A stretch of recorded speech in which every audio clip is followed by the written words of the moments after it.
Morning guys, kumain po tayo ng tubig. Ito, madaming tubig guys, kain tayo. Galing Pangasinan yan guys. Tubig po. Kain tayo guys, mas masarap. Pero ano yata, ang ingredients to nyug yan, nyug. Gawa siya sa niyog na buko. Kain tayo, masarap to. Para siyang tikoy. Yung pagka lapit niya, tikoy na tikoy. Ba? Sarap guys.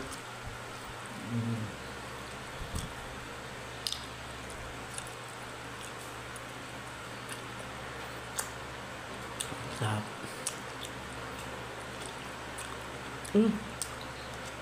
Salamat pa sa mga followers sa mga nag-add sa akin, nag-follow.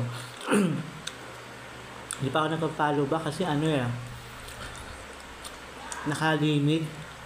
Kaya nag-add friend na lang ako. Kaya accept nyo na yung add friend ko. Thank you guys. This is love you.